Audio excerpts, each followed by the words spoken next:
I think that based on his record and based on his We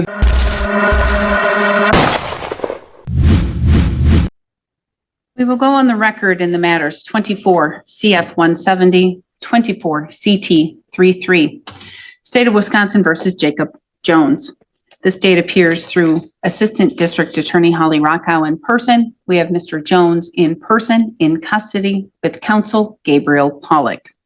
We're set here today in these matters for two things. First is with regards to 24 CT 33.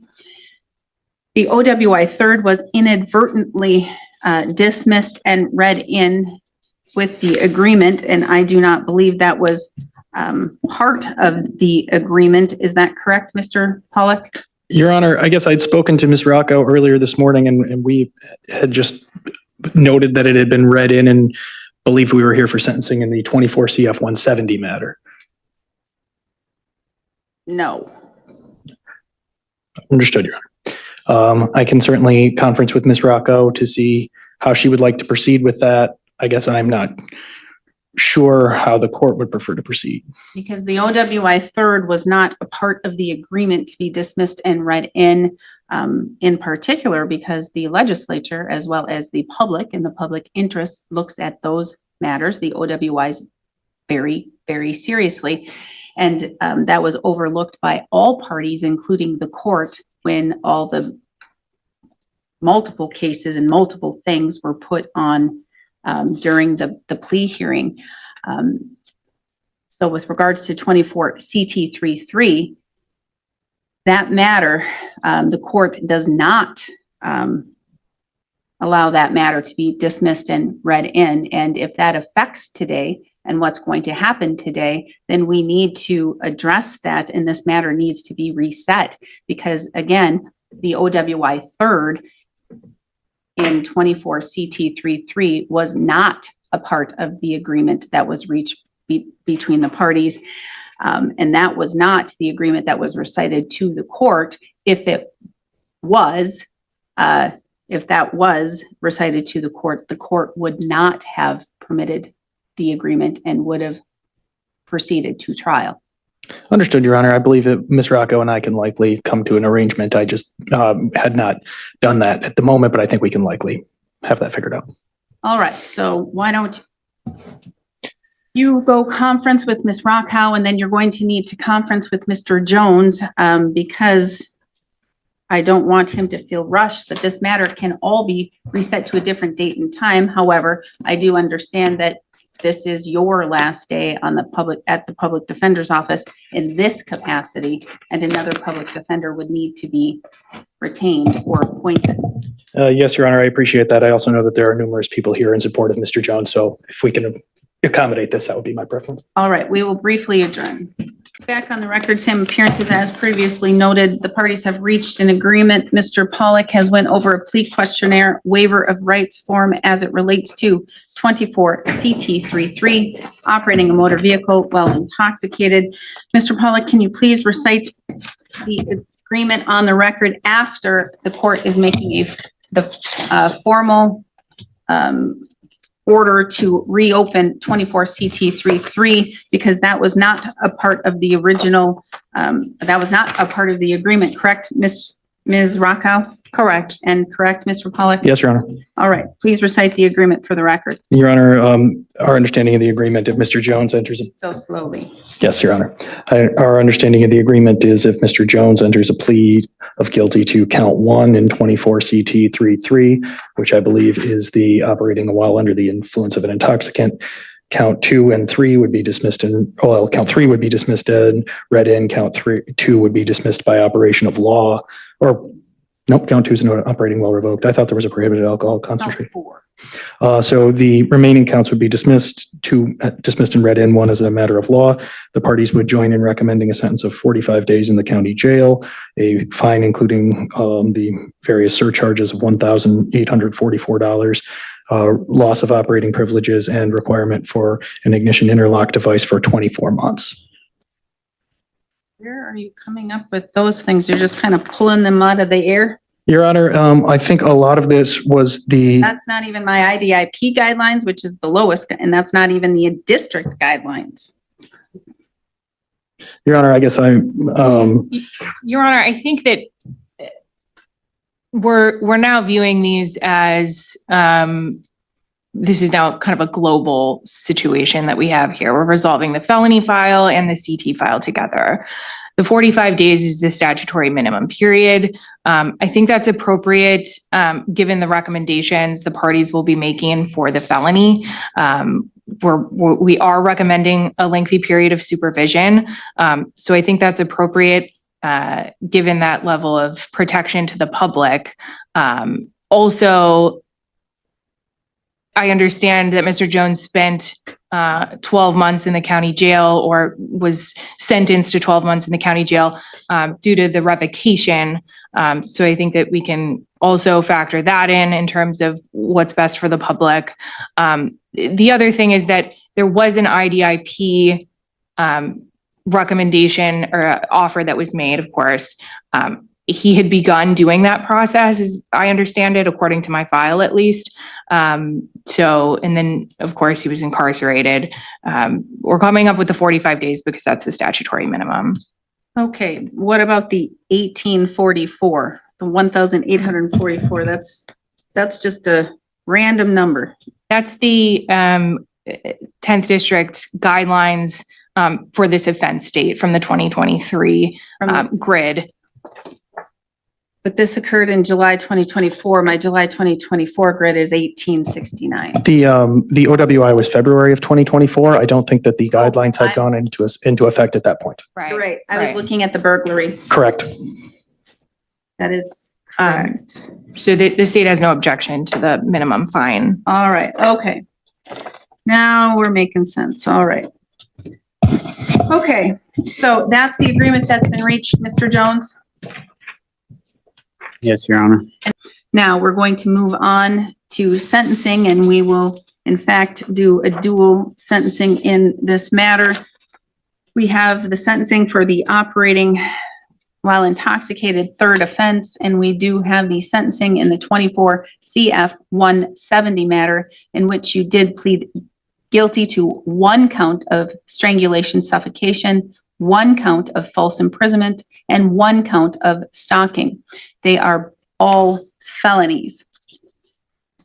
The court ordered a pre-sentence investigation report. The court has reviewed that report thoroughly. Ms. Bauer, victim witness coordinator, are we going to have any victim impact statement? No, Your Honor. And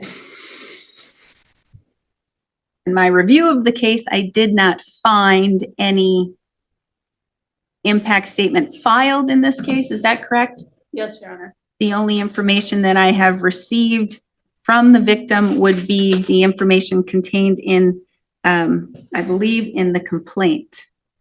Yes, Your Honor. Okay, all right. Ms. Rockow, argument and sentencing recommendation, please. Thank you, Your Honor. The state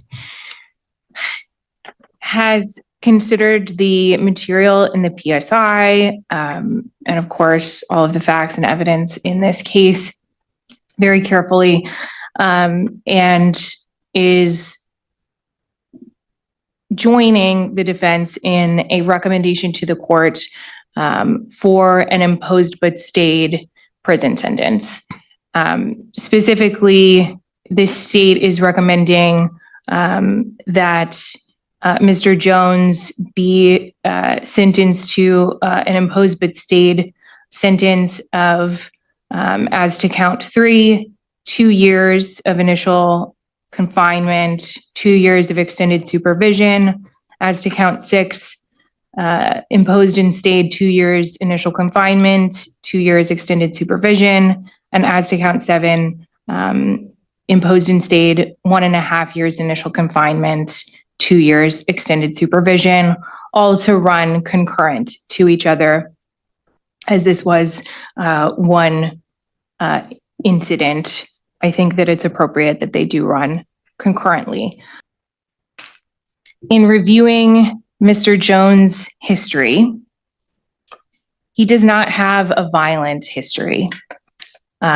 He has a history that looks like somebody who uses alcohol and makes bad choices when he uses alcohol. He is fairly young, and I think as evidenced by his criminal history and by what was outlined in the PSI and the facts of this case, he has a lot of rehabilitative needs. But the state disagrees that there is an obvious pattern of serious conduct that the defendant has engaged in, which was mentioned in the PSI. The only pattern that I see is that he has multiple OWI convictions. So that suggests a pattern of substance use. In considering probation first, I think that based on his record and based on his rehabilitative needs, the safest thing for the community is to indeed rehabilitate Mr. Jones within the community. I believe that probation can adequately supervise Mr. Jones within the community and do that in a way that will protect the community, that will protect the victim as well. He'll have to engage in day-to-day real life. What about 22 CF 012? And now there is a material fact that I have just discovered because DOC put it as 22 CF 212. Yes, it was dismissed and read into other cases, but there is a very similar fact pattern that was charged out by the district attorney's office. Very, very similar, where we had there were allegations of strangulation, suffocation, battery, disorderly conduct. Perhaps that's where we're getting the pattern from the DOC agent. And I agree with Your Honor. I think that is the pattern that's the only pattern that they could be pointing to. My concern in using that as a basis for a pattern is that it was dismissed. It's a dismissed case. I don't know. Then why was it charged by the district attorney's office? And we have the facts in that criminal complaint. Dismissed but read in charges. Are the courts able to view those and use those for sentencing purposes? Not only for restitution, for sentencing purposes. And for whatever reason, back when he pled out in those cases, that was the deal then. It can't be overlooked. It can't be overlooked. I agree with that, Your Honor. And I wasn't in this office in 2022, so I don't know. But I can say that it's not my practice to dismiss a case that serious unless there were some issues with the case itself and issues with proving that case. I don't know the facts and circumstances surrounding the dismissal of that case, but it looks to me like it was dismissed in favor of bail jumps. And so bail jumps look better on a criminal record for a criminal than does strangulation, suffocation, perhaps. That's why you wheel and deal. Of course. Doesn't mean the facts didn't happen. That's why you wheel and deal. Right. And agreeing, to have something dismissed and read in also means that the state can't bring those charges again. Except in another case like this. So I don't know the particulars of that dismissal is what I'm saying, Your Honor. But the nature of how that case resolved with the felony bail jumps doesn't change my perspective in my sentencing recommendation. I want the court to know I did not overlook that case in making this recommendation. You looked at the underlying facts in that case? I did. That it involved his previous girlfriend? And Your Honor, what I can say is that, again, if this case weren't resolved in the manner that it was resolved, Well, I'm going to say you don't know why it was resolved the way it was or how it was or what it is other than Yeah. wheeling and dealing and what looks better on a criminal record. But I don't believe that the state would take that lightly and those charges lightly. And You can't say that because you weren't in those shoes. correct, yes. I don't know. All right, you may continue with your argument. Regardless of that case, I believe that this is an appropriate recommendation. We still have to consider probation first, and we still have to consider the rehabilitative needs of the defendant, his character, not just the severity of the facts in this case. I think that, again, his record more than anything reflects an issue with substance use. I think that's outlined in the PSI. There are some mental health struggles that are outlined in the PSI. His familial background, I think, tells us something about maybe how he got to be where he is today. The bottom line, Your Honor, is I don't think that we're at a place with Mr. Jones at this moment where he needs to go to prison. Thank you. Thank you, Mr. Pollock. Thank you, Your Honor. I concur with the state. As Ms. Rocco stated, this is at this point, a joint proposal before the court. I think I'm going to start by asking the court to adopt our sentence in the OWI matter. I think it's 24 CT 33 first. 45 days is the mandatory minimum penalty that the court can impose and must impose in a case like this. Mr. Jones was coming into this hearing without knowing that the court expected a plea and sentencing in that case as well. And to his credit, he didn't balk at it. He went through the plea questionnaire. He entered the guilty plea and he accepted a jail sentence despite knowing that the parties came into today asking the court to essentially let him out of jail today. So I think that speaks to the place that he is in now and how far that he has come. It's always strange, Your Honor, to be talking about serious violent type felonies for a 24-year-old man. And it's not something that I think any of us in this room take lightly. As Ms. Rocco stated, he did plead guilty to those. And as Your Honor stated earlier, that's different than felony bail jumps. Like, these are not dismissed and read in. These are convictions of record that will stand. I know that Mr. Jones may have disputed some of the facts or provided statements to the PSI writer that maybe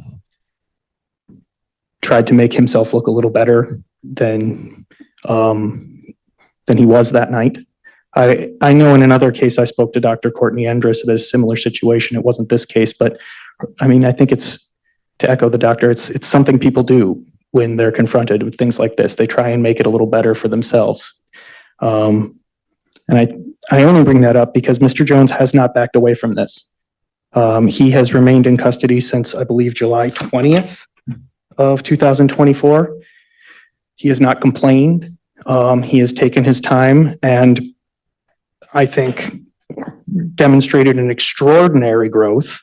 In our meetings, he's described a level of insight into his need for certainly AA and alcohol and other drug abuse assistance and treatment and programming. But he says in the PSI he doesn't believe he would benefit from additional treatment. Your Honor, he may have said that. He has also confided in me that he has been doing Narcotics Anonymous and Alcoholics Anonymous while he's been in jail. I contacted Pastor Jack, who is the person who he told me was providing those services to him. Pastor Jack did provide confirmation of that to me, which I filed with the court this morning. Just reading briefly from that, I've met with Jacob weekly, and I've been involved with the jail AA and NA meetings on Monday and Thursday evenings at the Burnett County Jail. Mr. Jones engages during the meetings, and in one of my meetings, he seems to comprehend that the legal situation he finds himself in, what it's been grounded in, or the root cause of the behavior. So maybe he said that, maybe he even believed that at the time. And maybe he was only going to AA meetings for something to do or to try and make himself look better, but it sounds like he's engaging. Maybe he has had that breakthrough moment. I think he probably has. He confided in me this is the longest period of sobriety he's had since he began drinking. And I think that's very important, regardless of whether it was forced sobriety or not. It's been since July since he's been able to have any alcohol. He's also described his struggles with his mental health issues. I've gotten to know him and developed more of a picture of him. Had some very early issues with trust.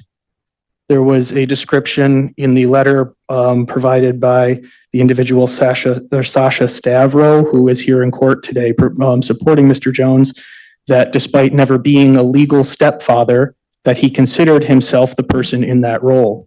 And I think it's described in the PSI. When that relationship fell apart, Mr. Jones had, I think, looked through a cell phone and found some messages that were very concerning to him. That's a behavior that apparently has continued. That's the sort of boundary that he needs to learn is not okay.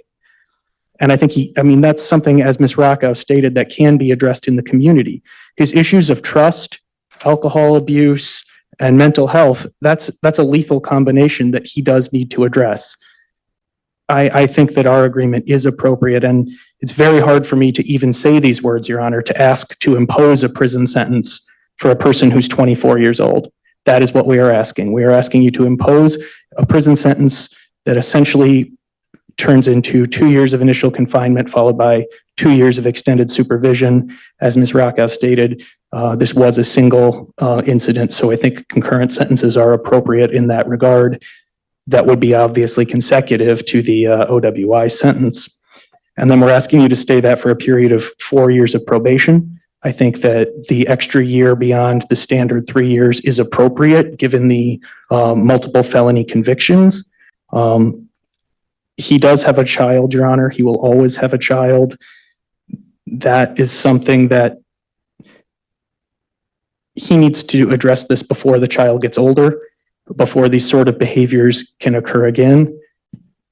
And for the record, I know your argument was, and he didn't know about pleading to the OWI, but the recommendation is for the lowest guidelines, which if he has 36 days in jail, that would mean that he would have already sat his time with conditional jail. He would have 33 days. I guess, Your Honor, if the court were to apply this, If the court were to follow the recommendation, correct, but that would be, so that's just where we are with that. All right, Mr. Jones, argument or do you have any argument? Do you have any statements? Do you have anything that you want me to know about this case, about you? And it looks like you want to read something to the court. And if you're going to read something to the court, I'm going to say, read it very slowly, please. Okay. My court reporter needs to take everything down, and it's hard when people read fast. Yes, Your Honor. All right, you may begin. Your Honor, I'd like to start by apologizing for my actions. There hasn't been a single day that I haven't thought about what I did. It's my biggest regret in life, and it haunts me. I would give anything to take it all back. I truly am so sorry. The last few years, I've been struggling with alcohol and my mental health. It caused me to lose sight of myself and my goals, and I've made a lot of bad choices. I've lost friends, family, relationships, my freedom, all because I let emotions and an addiction control me. I'm done living my life like that. I'm not that kind of person. I've never spent this much time in jail before, and these last 8 months has given me a lot of time to think and reflect on myself. I've gone to every AA meeting and every Bible study the jail offers, and I've learned a lot about my addiction, sobriety, and my faith. I was actually baptized by Pastor Jack here in jail on March 18th, and I started a new life giving it to Christ. I've been working really hard towards becoming the best version of myself, and I can honestly say that I am a completely different person than I was a year ago. With God and sobriety in my life, I'm the person I want to be, and I truly am in my heart. I have a new outlook on life, and it's too precious to spend in jail. I realized how many things I've taken for granted, and I don't want to miss out on any more of my life sitting in jail. It's not only my life that I'm missing out on either. My daughter Esme is 5 years old, and I missed her first day of pre-K, her first Christmas concert, and her birthday last year. Those are all big moments in her life that we'll never get back, and I miss them because I got myself put in jail. I miss her so much. She brings me more happiness than anything ever has. She's my motivation to turn my life around and to be the best that I can be so that I can be there for her and set a good example. I love her more than anything in this world, and she needs her dad. Her mom needs my help too. It's not fair that she's had to do everything on her own. My immediate plans when I'm released from jail, I've been offered an amazing opportunity by Pastor Jack to come to the Ruth House, where I'll have help finding employment, housing, AA meetings, therapy, and getting my license back. I'll also be able to help them give back to the community, which is something I've been wanting to do for some time now. I understand that sometimes there can be complications with going to the Ruth House if you're on probation. So if there's a problem with that, I have another plan set in place. I can interstate compact my probation to Minnesota and stay with my family friend Jeremy while I save up money for my own apartment. I'd be going back to my old job at Wing Joint and set up a schedule to have Esme. I've reached out to a peer recovery specialist who said he would help me find a sponsor and bring me to AA meetings. Miranda, who works with Mr. Pollock, already found me a program in Minneapolis for therapy and domestic violence classes. I also plan to see a specialist at Abbott Hospital for some health issues I've been having that could be related to Crohn's disease. So I'm going to get tested for that as well. Some future goals I'd like to accomplish further down the road are to take classes for IT and get a job in that field. I'd also like to find an opportunity to talk to teenagers and young adults about the effects drugs and alcohol can have on your life and encourage them to stay sober and let God into their lives so they don't make the same mistakes that I did.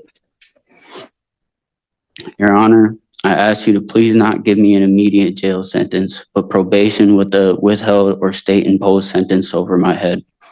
I promise you that I will meet all the requirements for probation, and when I complete it, I will write you a letter to tell you about how far I've come and my accomplishments.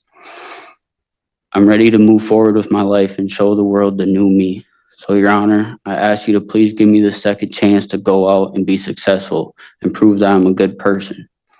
And also, Your Honor, I'd like the court to take into consideration for my OWI that at the time of my arrest, for that OWI, I served 44 days in jail from February 18th to April 1st of that year.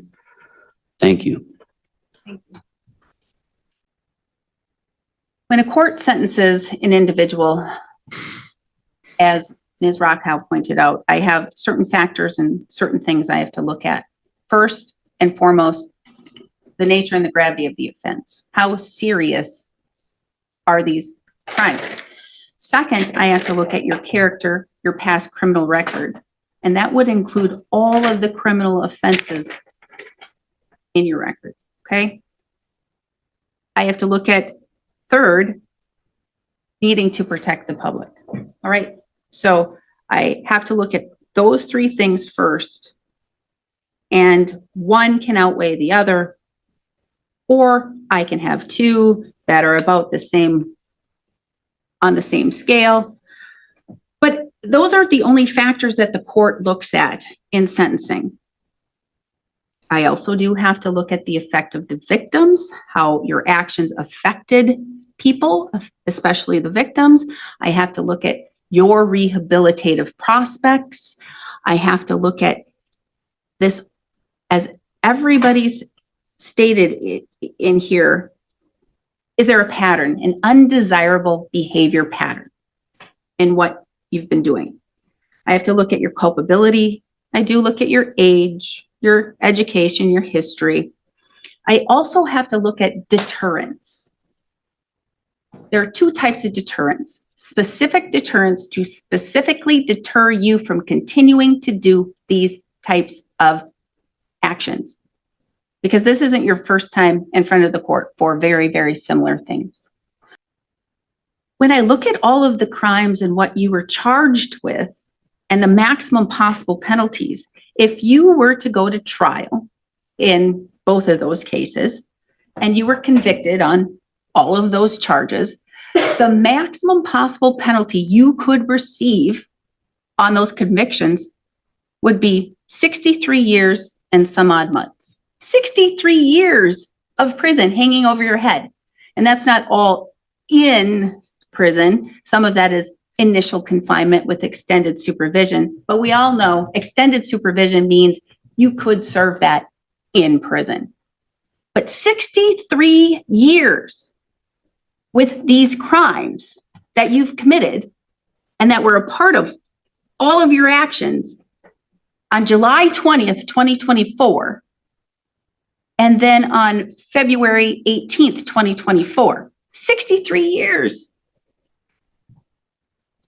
With the allegations of the burglary, the strangulation, suffocation, second-degree recklessly endangering safety, false imprisonment, stalking, criminal damage to a dwelling, or criminal trespass to a dwelling, and the OWI.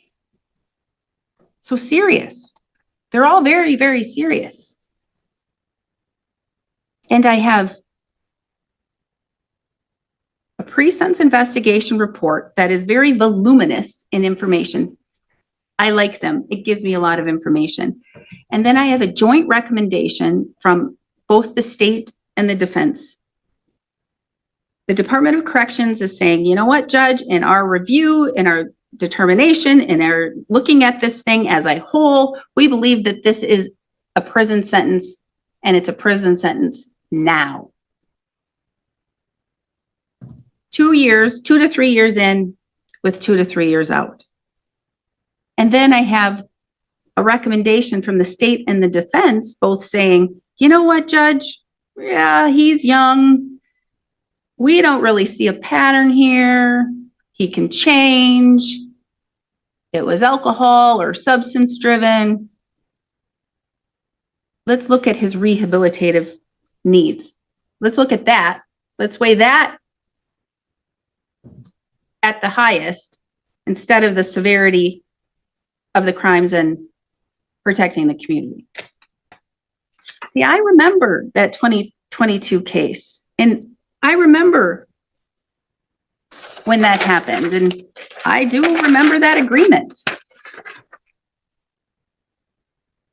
And it is. A lot of times the system it's just wheeling and dealing. What felony do you want on your record? What do you want on your record? I want this one, or do you want this one? Do you want this one, or do you want this one? DAs are usually happy with, I got a felony conviction. Yay, good for me. It's a felony.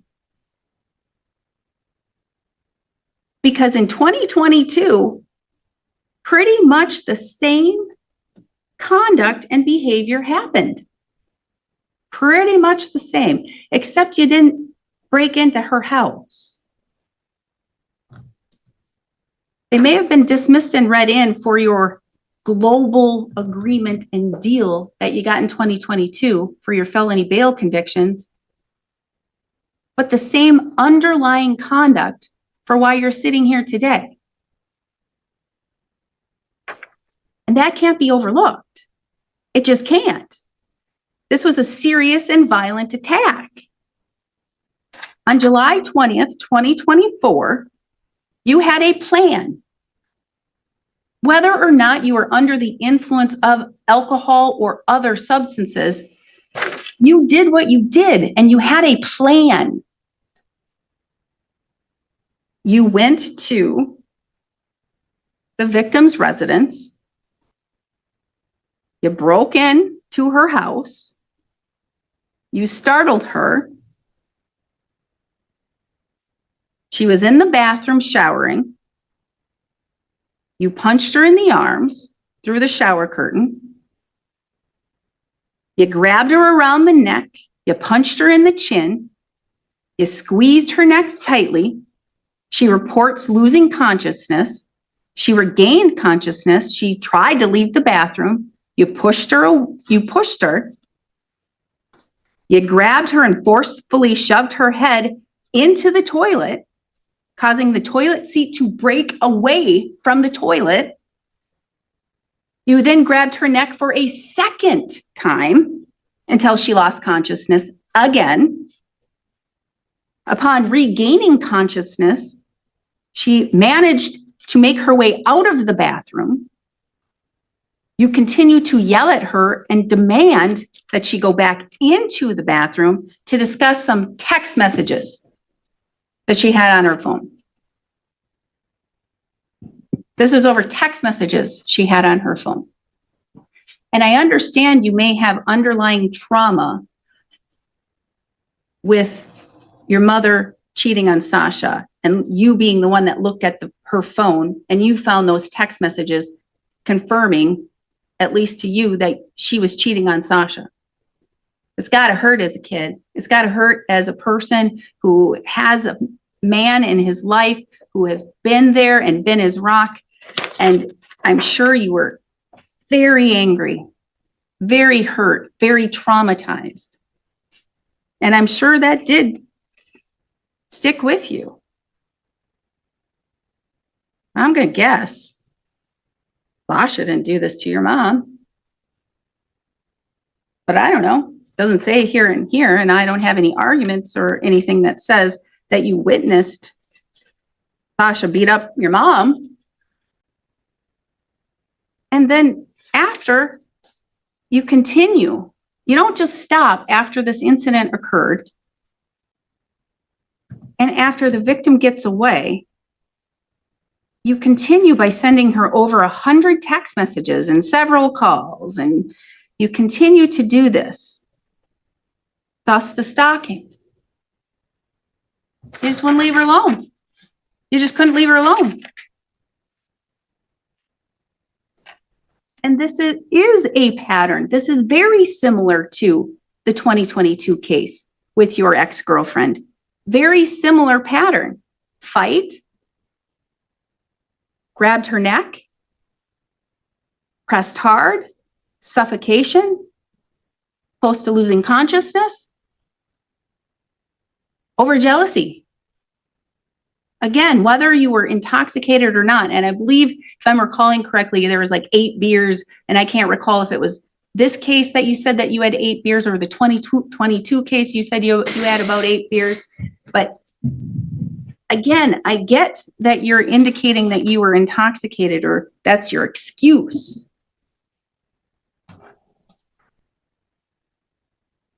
A lot of intoxicated people, even if they're being cheated on, don't become violent and strangle their partner to the point of unconsciousness twice. And I understand that you're a father, and I understand that you have a child, and that's sad too, because she is also a victim. She's a victim of your conduct and your behavior. She's a victim of your alcoholism. She's a victim of your choice to have other things come before her, because they have. Ms. Rockhow is very correct and very right in the fact that my higher courts tell me I need to first consider probation unless confinement is necessary to protect the public from further criminal activity from the defendant, or if the defendant needs correctional treatment, or if probation would unduly depreciate the seriousness of the offense. Unduly depreciate the seriousness of the offense. I want to take into consideration your age, 24. You're very young. You have a lot of life ahead of you. You are realizing you have substance abuse issues. You want to make a change. You've found the Lord. You found God. Those are all commendable things. And the fact that you're so young and you are so malleable and you're so able to be formed. That happens a lot when people are incarcerated. They find God. I hope God stays with you because God will give you strength.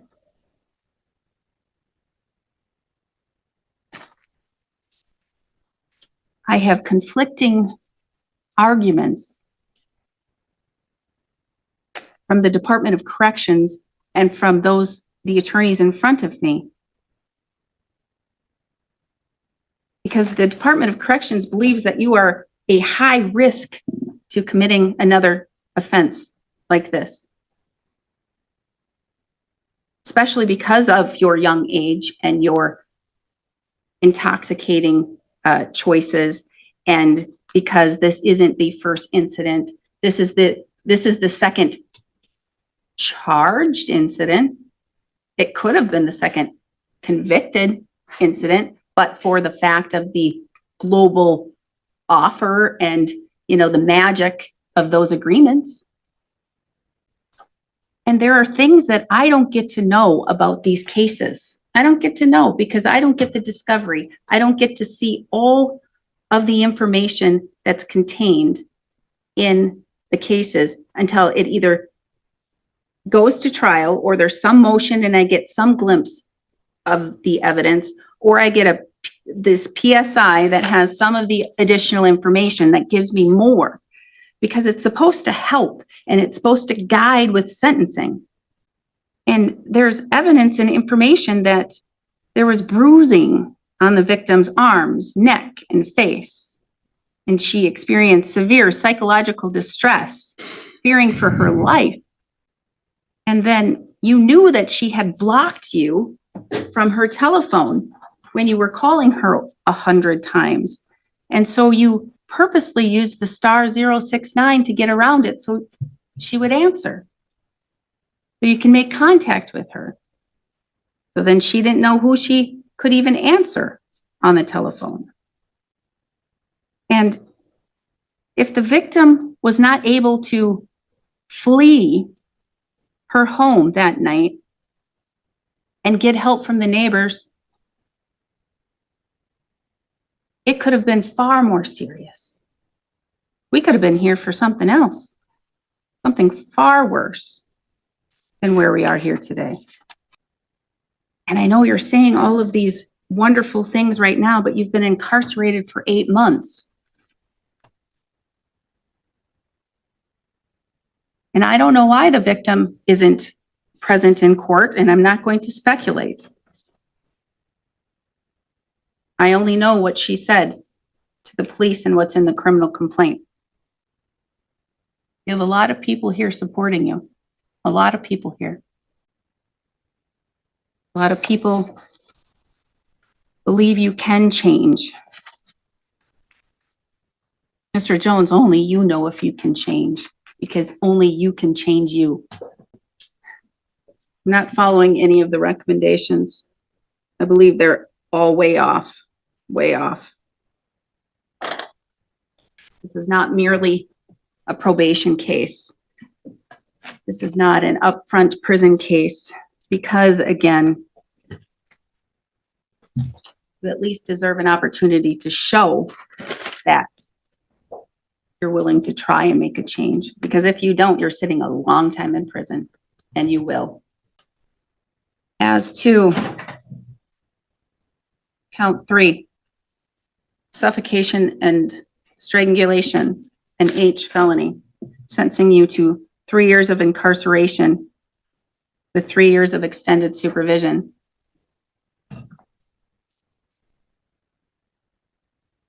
Count 6, false imprisonment. I'm sentencing you to 3 years of incarceration, 3 years of extended supervision. Concurrent to count 3. Count 7, stalking.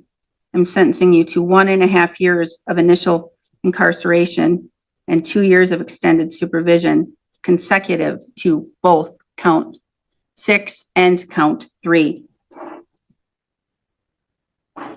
Those will be imposed and stayed. So you're going to get your chance, Mr. Jones. You're going to get your chance to redeem yourself. You're going to get your chance to show the community and to show the world. But if you don't, you're going to have a lot of time to sit in prison. You are not eligible for the challenge incarceration program, nor are you eligible for the substance abuse program, because this is very serious. So you will sit a long time in prison if you're revoked with no early release. And 8 months serving your last sentence, that's not enough. That's your time for your last sentence. I was going to do a full year. I think it deserves a full year.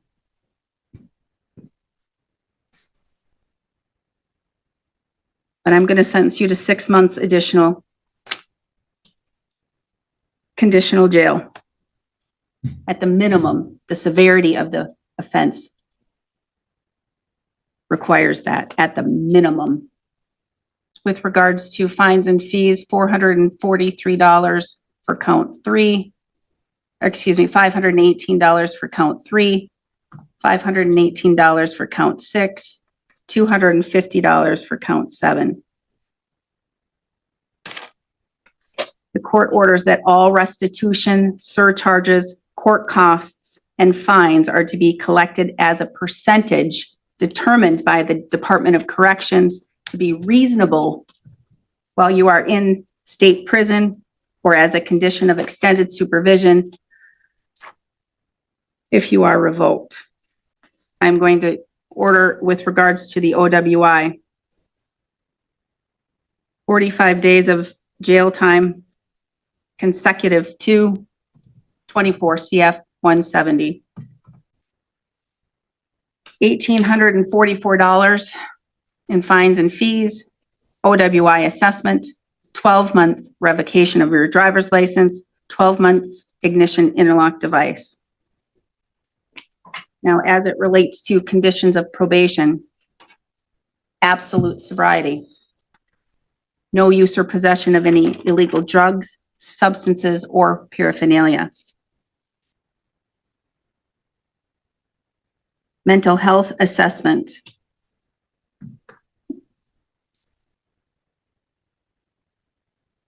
And to include therapy.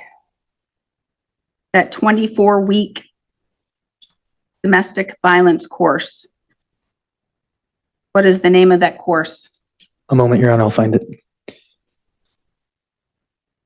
You must maintain gainful employment or higher education.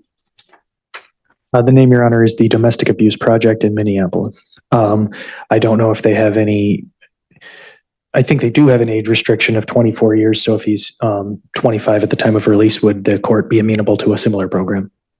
As long as it's as lengthy, it's a lengthy program. I'm not going to accept a 4-hour program. Yes, Your Honor.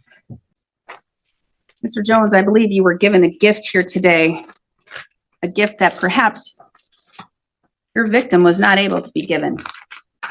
So you better make the best of it and you better change your life. It can be done. Ms. Rockow, what am I missing? Your Honor, did you order credit yet? And Sure did. I missed the total period of probation supervision. Oh, yes, I didn't say that. 5 years of probation. Nothing else. Thank you. Mr. Pollack. Your Honor, I think just post-conviction rights, but I will certainly go through those with Mr. Jones. Oh, yes, you have 20 days to appeal. Should you fail to appeal within 20 days, you do lose that right. This is a felony. No use or possession of a firearm for life, no voting in any election until your civil rights are restored. I believe that does cover it. I guess for the record, Your Honor, I will hand this to this statement to the clerk prior to leaving. All right, thank you. Then we are adjourned. All right. Thank you, Your Honor.